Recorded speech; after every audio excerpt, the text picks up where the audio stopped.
बादल हैं वो पल भर में छट जाएंगे। तू बढ़ता चल तेरी राहों में जो पर्वत हो हट जाएंगे। आएगा फिर वक्त सुनहरा साथी पथ पे बढ़ता चल। हम होंगे कामयाब, हम होंगे। नमस्कार स्टूडेंट्स, मैं हूं अविनाश और आप सबके लिए लाया हूं केमिकल काइनेटिक रासायनिक बलगतिकी का अगला वीडियो। तो कल अपन ने पढ़ लिया था वेग नियम और वेग व्यंजक अपन ने देखा था, और उसके आधार पर जो न्यूमेरिकल्स होते हैं वो भी अपन ने देखे थे। तो आज अपन देख रहे हैं अभिक्रिया की कोटि। अभिक्रिया की कोटि को अपन दिखाते हैं किससे? अभिक्रिया की कोटि को जो दिखाया जाता है वो है स्मॉल एन से। उसको दिखाते हैं अपन, किससे दिखाते हैं? स्मॉल एन से। और किसी अभिक्रिया में देखो, अभिक्रिया कोटि क्या होती है? किसी भी अभिक्रिया में वेग निर्धारक पद, जो वेग निर्धारक पद होता है, उस वेग निर्धारक पद में भाग लेने वाले अभिकारकों, जो वेग निर्धारक पद में जो अभिकारक भाग लेते हैं उनकी सांद्रताओं के घातांकों का योग। जैसे मान लो, सपोज करो कि आपके लिए ये वेग निर्धारक पद हो गया इसका, ठीक है। तो इसके लिए वेग नियम लिखेंगे अपन। लिखा अपन ने, ये वेग नियम है, ठीक है। अब उसमें जो एक का ए अभिकारक की जो सांद्रता है उसकी घात में क्या है? ए है, स्मॉल ए। और बी की जगह घात में क्या है? Small b. तो जो ए प्लस बी यानी स्मॉल ए प्लस बी होगा वो किसके इक्वल हो जाएगा? एन के इक्वल हो जाएगा। यानी कि उसे अपन क्या बोल देंगे? अभिक्रिया की कोटि बोल देंगे, ठीक है। अब एक चीज़ अपने को ध्यान रखनी है कि अभिक्रिया की जो कोटि होती है यानी ऑर्डर ऑफ रिएक्शन जो है, ऑर्डर ऑफ रिएक्शन यानी अभिक्रिया की कोटि जो है वो एक प्रायोगिक मान है। मतलब ऐसा नहीं कह सकते कि अपन एक सैद्धांतिक मान नहीं है कि किसी भी के लिए फिक्स होती है, ऐसा नहीं है। अलग अलग अभिक्रिया के लिए अलग अलग होती है, वो डिपेंड करता है कि अभिक्रिया किस प्रकार की है। और दूसरी बात, कोटि जो अभिक्रिया की कोटि होगी वो पूर्णांक या भिन्नात्मक हो सकती है। पूर्णांक मतलब 0 से लेकर 1 2 3 4 5 6 कितनी भी हो सकती है, और भिन्न में भी हो सकती है 1/2 यानी आधा, 3/2, 5/2, 2.5, 3.5, ये भी हो सकती है। कोटि कभी भी, कोटि जो है वो शून्य हो सकती है। और बस इसमें एक चीज़ ध्यान रखनी है अपने को कि कोटि का जो मान है वो कभी भी ऋणात्मक नहीं हो सकता, ठीक है। ऋणात्मक नहीं होगा, ध्यान रखना। बाकी और सब पॉसिबल है। अब आती है अपने बात की अभिक्रिया कोटि के प्रकार कि अभिक्रिया की जो कोटि है वो कितने प्रकार की होती है वो अपन देख रहे हैं। देखो, अभिक्रिया की कोटि जो है वो जनरली, वैसे जो अपने सिलेबस में है वो शून्य कोटि है, प्रथम कोटि है। द्वितीय कोटि भी कभी कभार पूछता है, अदरवाइज नहीं पूछता, ठीक है। तो अपने जनरली तो अपने सिलेबस में जो है वो शून्य कोटि और प्रथम कोटि है। तो उसकी अपन बात करते हैं। देखो, सबसे पहले अपन बात करते हैं शून्य कोटि अभिक्रिया की। Types of order of reaction में सबसे पहले आता है जीरो ऑर्डर रिएक्शन, यानी शून्य कोटि अभिक्रिया। अब ये शून्य कोटि अभिक्रिया जो है वो क्या होती है वो देखते हैं। रासायनिक अभिक्रिया में यदि उत्प्रेरक उपस्थित होता है, ध्यान रखना, रासायनिक अभिक्रिया में यदि क्या उपस्थित हो? उत्प्रेरक उपस्थित होता है। भाई एक बार बताओ, कोटि का मतलब क्या होता है? कि कोटि का मतलब ये अपन बात कर सकते हैं कि जिस पर अभिकारक की सांद्रता डिपेंड कर रही है वो अपन उसमें काम में लेते हैं। लेकिन अगर मान लो कोई अभिकारक की सांद्रता किसी अभिक्रिया में कोई महत्व नहीं रखती है, यानी सारा जो निर्भरता है वो उत्प्रेरक पे हो जाए, तो क्या अभिकारक क्रिया में भाग लिया? अभिकारक के जो है अभिकारक जो है वो अभिक्रिया के वेग को, अभिकारक जो है अभिक्रिया के वेग को ज्ञात करने में किसी प्रकार से काम में आए? नहीं आए। इसलिए अपन कह सकते हैं कि अभिक्रिया में जो अभिकारक है वो किसी प्रकार से महत्व नहीं रखेंगे। किसमें? शून्य कोटि अभिक्रिया में। तो महत्व कौन रखेगा? उत्प्रेरक। यानी उत्प्रेरक जो है अगर उपस्थित है अभिक्रिया में तो अभिकारकों की सांद्रता जो है वो अभिकारक जो अभिक्रिया वेग है वो अभिकारकों की सांद्रता पर निर्भर नहीं करता है। किस पर निर्भर करता है? उत्प्रेरक पर निर्भर करता है। इसलिए अपन कह सकते हैं कि अभिक्रिया की जो कोटि होती है वो कितनी होती है? 0 होती है, ठीक है। तो उदाहरण सामने है H2+I2। इसमें ये एच न्यू जो है, यानी कि एच न्यू का मतलब सूर्य का प्रकाश, पराबैंगनी किरणें, ये जो है वो किसकी तरह काम कर रही है? उत्प्रेरक की तरह काम कर रही है, ठीक है। और यहाँ प्लेटिनम है, यहाँ Fe है, हेबर विधि है, ये हेबर विधि है अपने पास N2+H2 वाली। और इसी ये इसमें नहीं है अभिक्रिया।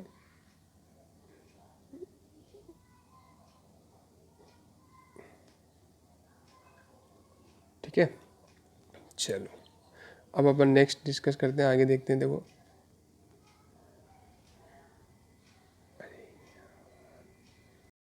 एक बात अपन बात करते हैं प्रथम कोटि अभिक्रिया की। तो प्रथम कोटि अभिक्रिया में पता ऑब्वियस सी बात है, इसको अपन क्या बोल देंगे, जिसमें वहाँ शून्य कोटि में तो क्या हो रहा था कि किसी भी प्रकार से निर्भरता नहीं हो रही थी, लेकिन यहाँ पर जो निर्भरता होगी वो अभिकारकों की सांद्रता की प्रथम घात की हो जाएगी। किसकी हो जाएगी? प्रथम घात के पर निर्भर करेगा अभिक्रिया वेग, तो उसको अपन बोल देंगे प्रथम कोटि अभिक्रिया। देखो जैसे ए अभिकारक है, उसने उत्पाद बनाया, ठीक है, तो जो वेग नियम लिखेंगे वो अभिकारक ए की सांद्रता कितनी है? 1 है।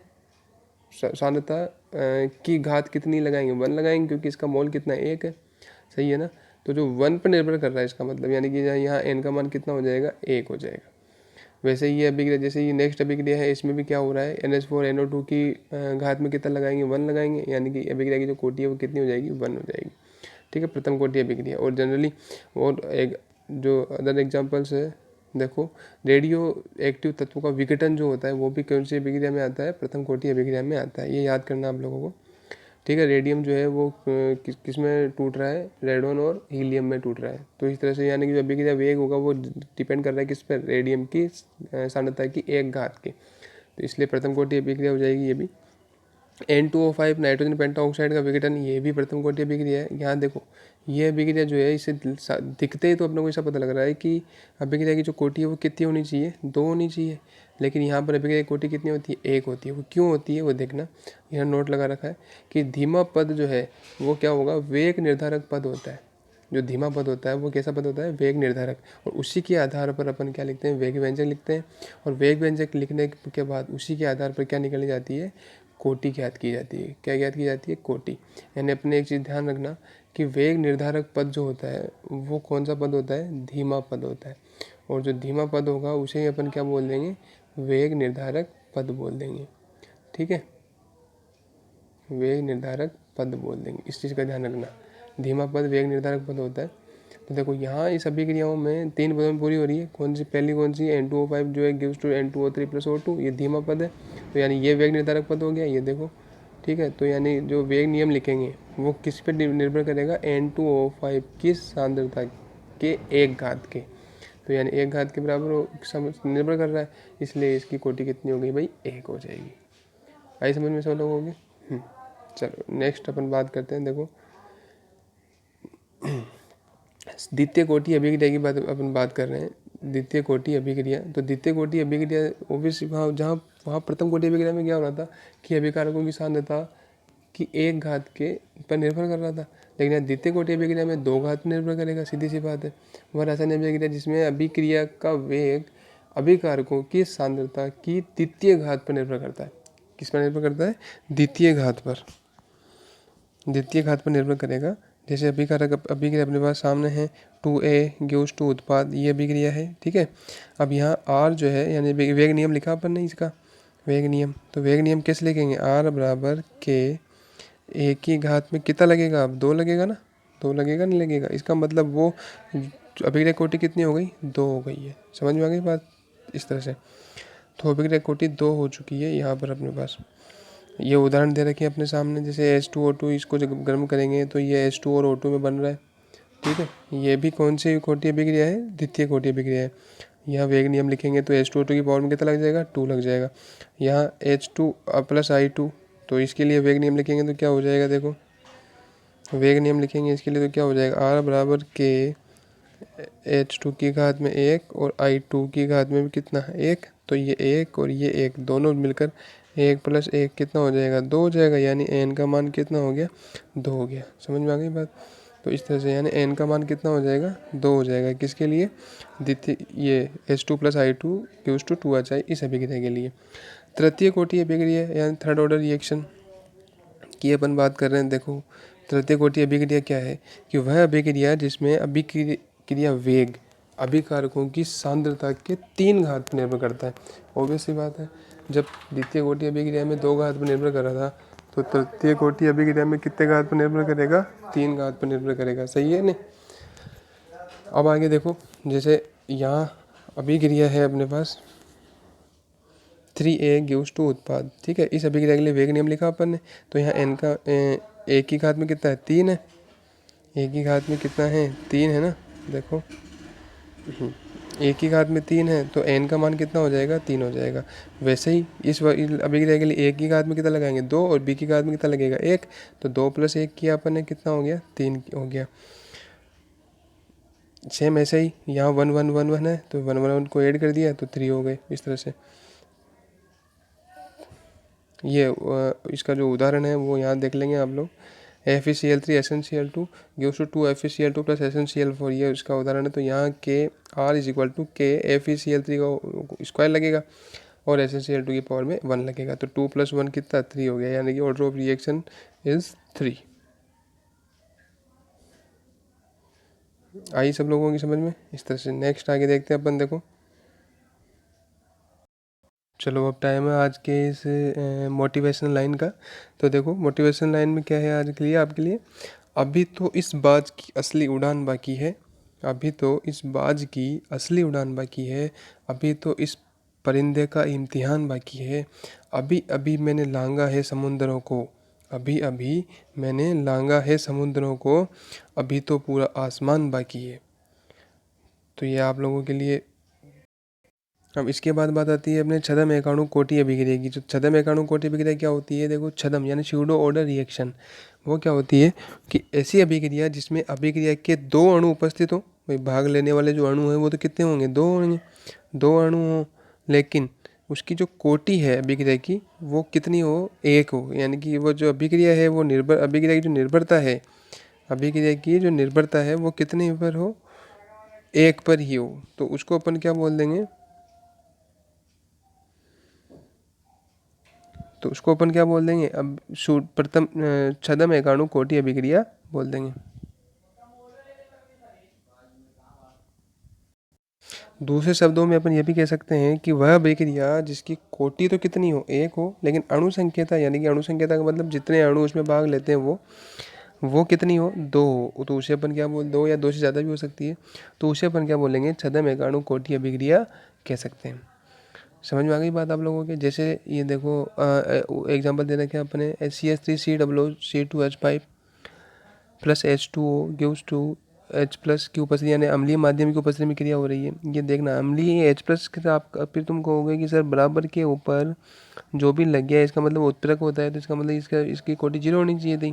लेकिन ध्यान रखना कि H+ यानी माध्यम को कभी भी अपन क्या नहीं मान सकते हैं, उत्प्रेरक नहीं मानते हैं। ध्यान रखना माध्यम कभी भी उत्प्रेरक नहीं होता, चाहे वो अम्लीय हो चाहे वो क्षारीय हो, ठीक है। चलो CH3COOC2H5 + H2O gives to CH3COOH + C2H5। तो यहाँ देखो R बराबर के किस किस पर निर्भर कर रही है, 1 और H2O पर निर्भर कर रही है क्या, नहीं कर रही है। क्यों नहीं कर रही है, क्योंकि H2O की सांद्रता में मापनीय परिवर्तन नहीं होता है। इस चीज़ का ध्यान रखना आप सब लोग कि H2O की सांद्रता में क्या नहीं होता है, मापनीय परिवर्तन, यानी मापन योग्य परिवर्तन नहीं होता है। इसलिए अपन कह सकते हैं कि इस पर निर्भर नहीं कर रही है। शर्करा का जल अपघटन, ये भी कौन सी अभिक्रिया है, छदम एकाणु कोटि अभिक्रिया है। तो शर्करा यानी C12H22O11 की क्रिया अपन ने करवाई H2O से, तो यहाँ से क्या क्या बना भाई, क्या क्या बना, जल अपघटन हुआ और क्या क्या बना, ग्लूकोज और फ्रक्टोज बना। और ये दोनों भी शर्कराएँ हैं। तो यहाँ पर H2O पर निर्भरता नहीं है और शर्करा पर निर्भरता है। और कितनी, 1, यानी कि इसकी कोटि कितनी हो जाएगी, 1। और लेकिन अणु जो है, अणुओं की संख्या देखो 1 और 1, तो अणु कितने हैं, 2 है, लेकिन कोटि कितनी, 1 है। यहाँ भी देखो अणुओं की संख्या कितनी है, 2 है, लेकिन कोटि कितनी, 1 है। तो इस प्रकार की जो अभिक्रियाएं होती है जिसमें कोटि 1 हो लेकिन अणु संख्यता का मान 2 या 2 से ज़्यादा हो जाए, तो उसे अपन क्या बोल देंगे, छदम एकाणु कोटि अभिक्रिया बोल देंगे। समझे आप लोग। आगे देखो अपन बात करते हैं शून्य कोटि अभिक्रिया का समाकलित वेग समीकरण। अब देखो शून्य कोटि, ये इंपॉर्टेंट है, इसमें से क्वेश्चंस वगैरह बनते हैं, न्यूमेरिकल्स वगैरह आते हैं। तो छदम एकाणु कोटि अभिक्रिया शून्य कोटि अभिक्रिया का समाकलित वेग समीकरण अपन देख रहे हैं। तो शून्य कोटि अभिक्रिया integrated rate equation for zero order reaction. देखो शून्य कोटि में अपने को पता है कि शून्य कोटि में क्या होता है कि कोई भी जो अभिक्रिया वेग है वो अभिक्रिया वेग किस पर निर्भर करता है? अभिकारक की सांद्रता की शून्य घात पर निर्भर करता है, यानी उसके समानुपाती होता है, अपन यूँ कह सकते हैं। तो यहाँ से देखो ये चीज़ दिख रही है अपने को, थोड़ा सा इसको मैं जूम करता हूँ। देखो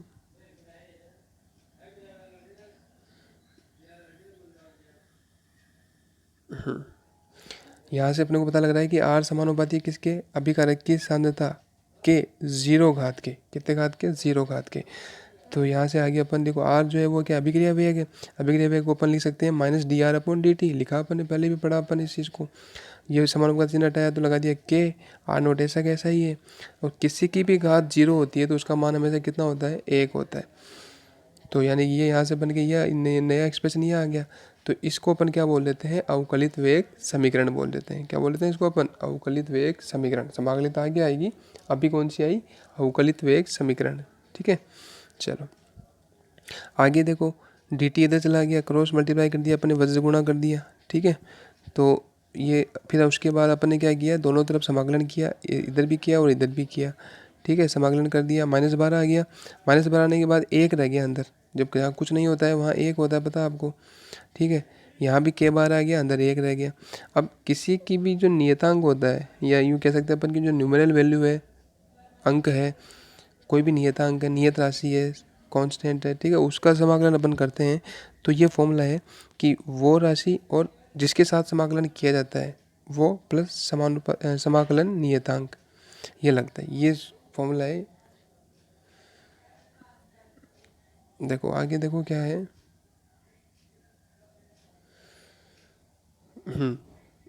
यहाँ से अपन ने समाकलन किया तो 1 का समाकलन किया तो r आ गया, प्लस C1 लग गया, C1 लग गया, और k और 1 का समाकलन किया किसके सापेक्ष? t के सापेक्ष, तो k t हो गया। ठीक है, प्लस C2, ये भी नियतांक है, ये भी नियतांक है। ठीक है, अब नियतांकों को खत्म करना है, तो -r ऐसा कैसा ही है, के टी ऐसा कैसा है, C1 उठ के किधर चला गया? इधर। तो यानी किस में आ गया? किस में हो जाएगा वो? माइनस में हो जाएगा। सही है, हो गया। अब C2 - C1, ये भी नियतांक, ये भी नियतांक, तो आंसर भी क्या आएगा? नियतांक। अब -r gives is equal to k t plus c. इसको सी रख दिया मैंने, समीकरण नंबर 1 नाम दे दिया मैंने इसका। ठीक है, आगे देखो।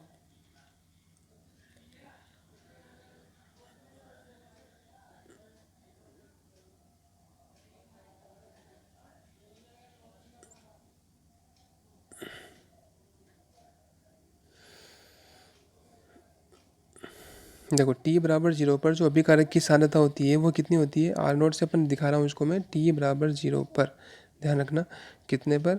t बराबर 0 पर जो अभिकारक की सांद्रता होती है उसको मैं किसे दिखा रहा हूँ? r नोट से।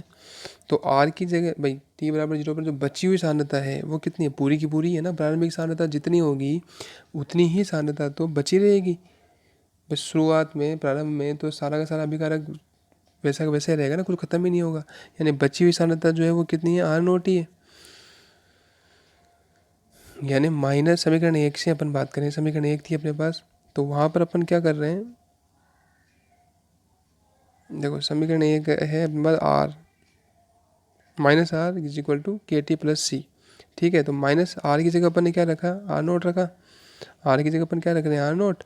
और k ऐसा कैसे ही, t की जगह 0 रख दिया, और c ऐसा कैसा, यानी c की वैल्यू क्या आ गई यहाँ से अपने पास?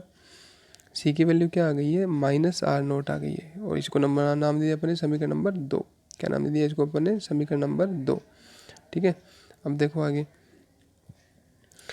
अब समीकरण नंबर 2 इसको नाम दे दिया -c। अब c का जो मान है वो समीकरण नंबर 2 से कहाँ रख रहे हैं अपन? समीकरण नंबर 1 में।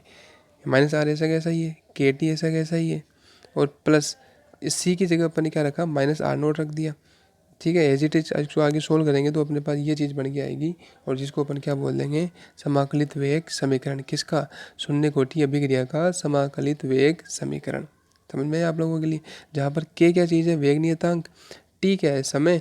आर नोट, या इसको अपन ए भी दिखा सकते हैं, स्मॉल ए से भी अपन इसको रिप्रेजेंट कर सकते हैं। स्मॉल ए लिखो चाहे आर नोट लिखो, बात एक ही है, कोई दिक्कत नहीं है। ठीक है, तरीका है लिखने का। टी बराबर 0 पर, यानी प्रारंभ में अभिकारक की सांद्रता है ये। और r या a माइनस एक्स, एक्स का मतलब कितनी ख़त्म हो गई? ये प्रारंभिक, ये ख़त्म हो गई, अब कितनी बची? वो चीज़ है ये r।